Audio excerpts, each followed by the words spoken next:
दिल्ली के बुराड़ी चौक पर आज सैकड़ों की संख्या में ई रिक्शा वाले इकट्ठा हुए और इसके बाद पहुंचे मुख्यमंत्री अरविंद केजरीवाल के आवास से पहले ही पुलिस ने बैरिकेडिंग कर ई रिक्शा चालकों को रोक लिया और ई रिक्शा चालक वहीं अपने ई रिक्शा छोड़कर जमीन पर बैठ गए। सैकड़ों की संख्या में ई रिक्शा चालक विरोध जताते हुए यहां पर पहुंचे थे।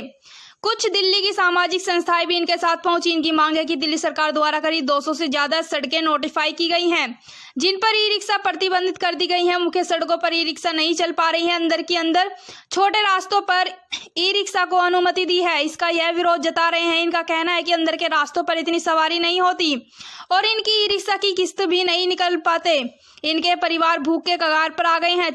ई रिक्शा चालकों का कहना है कि जो ई रिक्शा चालक बिना कागजात के, बिना लाइसेंस के या गलत तरीके से ई रिक्शा चलाता है, आप उसे बंद कीजिए, उसका चालान कीजिए, लेकिन उसके बहाने से भी ई रिक्शा चालकों के रोजगार को बंद मत करें।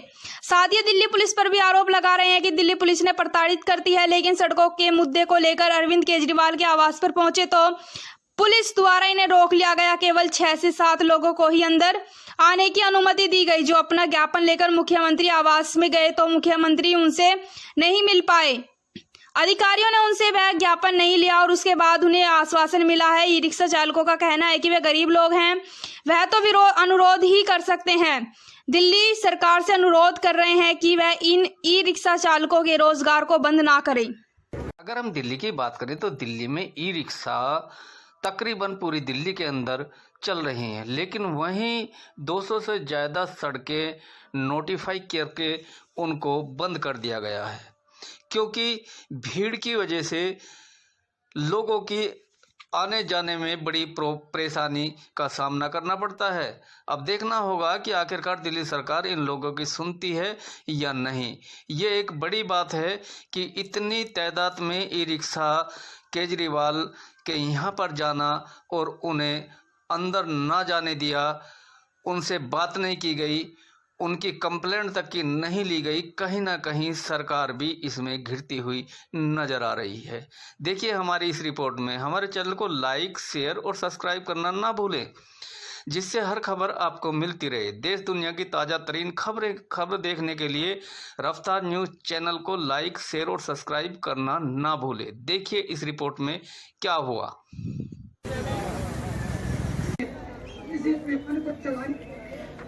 सर, आप लोग आज जो ज्ञापन देने आए, क्या स्थिति रही? मुख्यमंत्री जी मिले, आपसे नहीं मिले? मुख्यमंत्री जी ने मिलना ही नहीं था, क्योंकि अब वो कोरोना के बाद से पब्लिक से मिलना बंद कर चुके। उन्हें 4 दिन पहले मेल दी गई थी, इससे 10 दिन पहले उन्हें इन्फॉर्म किया गया था मुद्दों के प्रति, और आज वो फ़ोन पर भी बात करके राजी नहीं है। चलो कोरोना है, कुछ डिस्टेंस से मिले, दुनिया मिलती है, आपस में किसान आंदोलन में आप पहुंच जा रहे हैं, लेकिन जो पब्लिक आपको वोट दे रही है वहाँ पहुँचने पसंद। किन मुद्दों को लेकर आप केजरीवाल से मिलने आए थे? क्या मुद्दे थे जिनके लिए आप लोगों को आज इकट्ठा होना पड़ा? कि 233 जो है 2014 में एक दुर्घटना हुई थी, जिसमें एक बच्ची गिर गई थी ई रिक्शा से, उसकी जान गई। उसके बाद दिल्ली सरकार ने 233 सड़कें बैन कर दी थी ई रिक्शा के लिए, क्योंकि उस समय इनका रजिस्ट्रेशन था, न कोई बैच था, न लाइसेंस था। उसके बाद धीरे धीरे ये प्रोसेस शुरू हुआ, इनकी फिटनेस हुआ, इनका बैच बना, इनके नंबर है, इनकी जो है पंजीकरण हुआ। अब सब कुछ होने के बाद भी वो 233 को तो छोड़ो, इन्होंने करीबन 1000 रोड और बंद कर दिए। तो जो स्थिति अब बन रही है, आज सीएम साहब मिले नहीं, समस्या जस की तस बनी रही है, आगे का आपकी संस्था की तरफ से क्या रहेगा? आगे अभी हम लोग डीसीपी वगैरह से ज्ञापन दे रहे हैं कि इन पे जो भी है प्रतिबंधित रोड पे चलान में एक थोड़ा सा मानवीय आधार पर ऐसा चलान करें, क्योंकि सरकार ने तो इनको छोड़ रखा है कि इस रोड पे चलना नहीं है, तो उनकी भी मजबूरी है कि उनको चलान करें। तो चलान 150 रुपये करें कि 400 रुपये कमाने वाला 22,000 रुपये का चलान नहीं दे सकता। तो अब आपको क्या लगता है, ये जो स्थिति रही है, धरना भी हो गया आज, क्योंकि जब मुख्यमंत्री जो है, जो कहता था कि जनता का मुख्यमंत्री, एक बार ही खंभे पर चढ़ के बिजली जो है जोड़ने वाला मुख्यमंत्री, अब जो उसके घर पहुंचने के बाद 1000 आदमी की भीड़ बैठने के बाद आज भी वो मिलना नहीं चाहता है, तो इसका मतलब है कि वो जो है जनता से दूर जा चुका है, वो अपनी सत्ता के नशे में मस्त। क्षेत्रीय विधायक थे बुराड़ी में, क्या आप लोगों ने विधायक से इस मामले पे बातचीत करी? नहीं, ये रिक्शे वाले गए थे उनके पास, लेकिन कोई उनका वो मिला नहीं। उनका कोई सहयोग उन्हें नहीं मिला। सहयोग मिलता कि हमारे पास क्यों आते। तो अब ये लग रहा है कि आपकी तरफ से इस मामले को कोर्ट की तरफ मूवमेंट किया जाए। तरफ जाना पड़ेगा और बिना उसके गए, क्योंकि मुख्यमंत्री ने 2 बारी की जो है ज्ञापन रिक्वेस्ट देने के बाद, लेटर देने के बाद आज घर पे बैठ के भी मना कर दिया कि हम नहीं मिल सकते। ठीक है, धन्यवाद।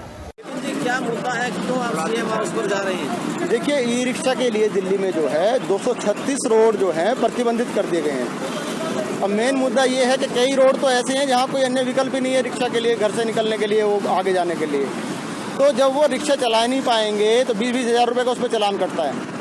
चालान कट रहा है, गरीब आदमी 300-400 रुपये 500 रुपये महीने का रोज का कमाता है, वो नहीं दे सकता 20 हज़ार रुपये का चालान। तो हम लोग सीएम साहब से ये गुजारिश करने जा रहे हैं कि इन प्रतिबंधित जो रोड हैं उनको खुलवा दिया जाए, ताकि ये अपने आराम से अपने परिवार का भरण पोषण कर सकें। ये मुद्दा इनका मेन है। कहाँ के लोग आप लोगों के साथ शामिल हुए? ये लगभग पूरी दिल्ली के हैं, नॉर्थ दिल्ली के तो लगभग सभी रिक्शा चालक हैं। कितने ई रिक्शा चालक हैं जो आप लोगों के साथ सीएम आवास पर जा रहे हैं? करीब 400 से 500 रिक्शा चालक हैं जो हमारे साथ जा रहे हैं। सहपरिवार है किस तरह से? सह परिवार नहीं है, किसी के परिवार से एक तो जरूर है, लेकिन एक के साथ किसी के साथ 2-3 लोग भी हैं।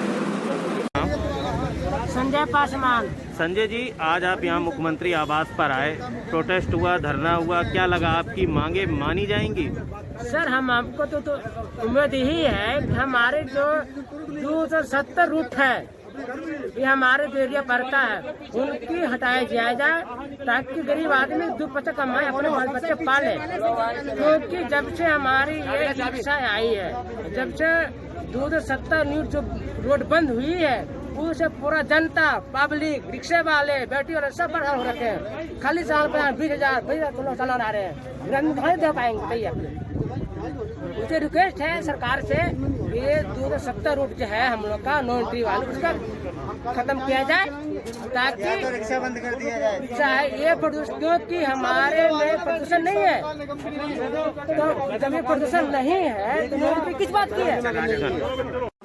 मेरा नाम बलवंत सिंह है जी। अमरन जी, आप प्रोटेस्ट कर रहे हैं रिक्शा लेकर के, कहाँ जाएंगे, क्या योजना है और क्या वजह है आप लोगों की? देखो जी, सबसे पहले तो हम एक धन्यवाद देते हैं मानव आयोग वालों को, जिनकी वजह से ये रैली जो हमारी, जिनकी सपोर्ट से हम ये कार्य शुरू किया है, जो कार्यक्रम शुरू किया है, और ये नो एंट्री का हो रहा है। और नो एंट्री का प्रोटेस्ट इसलिए सीएम साहब के पास जाएंगे भी जिन रोडों पे नो एंट्री है उनकी हटा दी जाए, क्योंकि वो नो एंट्री लगाने का कोई कारण नहीं है, क्योंकि कोई भी ऐसा रोड नहीं है जिस पे नो एंट्री लगी हो और रिक्शे ना चल रहे हों।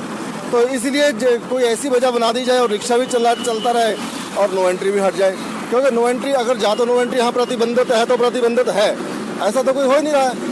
दिल्ली का कौन सा रोड है 236 रोडों पे जिसके ऊपर प्रतिबंध लगा रखा है और रिक्शा नहीं चल रहा है? क्या वजह है जो प्रतिबंध लगाया नोटिफाइड किए हुए रोड?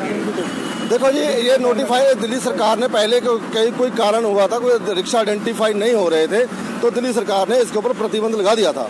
तो दिल्ली सरकार ने उसके बाद इसके ऊपर आरसी आ गई है, रजिस्ट्रेशन हो गई है, इसके ऊपर लाइसेंस बन गया है, इंश्योरेंस बन गया, तो इसलिए इसको खोल देना चाहिए। इस तरह ही मांग आप कई दिन से कर रहे हैं, अब भी मांग नहीं मानेगी तो क्या आगे क्या रणनीति आप लोगों की? अरे हम तो रिक्वेस्ट करेंगे जी, हम तो रिक्शे वाले हैं, ईमानदारी से चलने वाले आदमी हैं, हम आगे से कोई रणनीति हमारी क्या हो सकती है? क्या लगता है कि आप सीएम आवास पर जा रहे हैं तो सीएम आपसे मिलेंगे? देखो, सीएम आवास पे हम तो कोशिश करेंगे जी, बाकी उनकी मर्जी है, मिलेंगे या नहीं मिलेंगे।